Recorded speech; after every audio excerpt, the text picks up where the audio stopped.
TRS कानून साज council की रुकन कलवाकुंटला कविता ने अपने भाई वजीर इंफॉर्मेशन टेक्नोलॉजी केटी रामाराव की सलाहियतों की सितारिश करते हुए कहा कि तेलंगाना इंफॉर्मेशन टेक्नोलॉजी के शोबे में मुल्क की पहली रियासत का मुकाम रखती है, जिसके पास 1 लाख करोड़ रुपए से ज़्यादा की आमदनी सॉफ्टवेयर टेक्नोलॉजी से हासिल होती है और दुनिया की कई बड़ी आईटी कंपनीज में केटीआर को तवज्जो दहानी पर हैदराबाद को अपना रिसर्च एंड डेवलपमेंट शोबे के मराकज़ में यहाँ पर कायम किए हैं, जिसके बाद तेलंगाना के नौजवानों को अपनी सलाहियतों के ज़ाहिर करने का मौका हासिल हुआ। के कविता आज उपल के हल्के में अबाकोकस आईटी पार्क में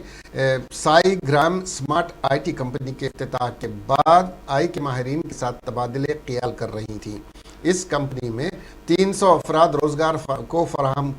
फराहम किया गया है। कंपनी में मज़ीद तोसी के बाद तकरीबन 800 अफराद को रास्त रोज़गार फराहम होगा।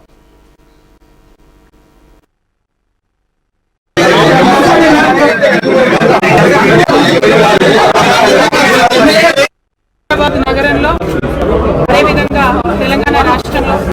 ఐటీ పరిశ్రమ అభివృద్ధి చెందాలని సంకల్పంతోని తెలంగాణ ప్రభుత్వం హైదరాబాద్ ఈస్ట్ అనే పాలసీ తీసుకొని ఉప్పల్ కారిడార్ అంతా కూడా ఐటీ పరిశ్రమ కోసం అభివృద్ధి చెందాలని అనేక కార్యక్రమాలు చేస్తూ ఉన్నారు. అందులో భాగంగానే మనం ఇక్కడ చూస్తూ ఉన్నాం. గవర్నమెంట్ ఐటీ సెస్ అయినా కూడా ప్రైవేట్ వాళ్ళు కట్టినటువంటి ఐటీ సెంటర్స్ అయినా కూడా కంప్లీట్గా ఇవాళ ఫిల్ అయ్యి హైదరాబాద్ నగరం భారతదేశంలోనే ఐటీ పరిశ్రమలో నంబర్ 1 నిలవడానికి మరి తయారవుతున్నటువంటి సందర్భం చూస్తూ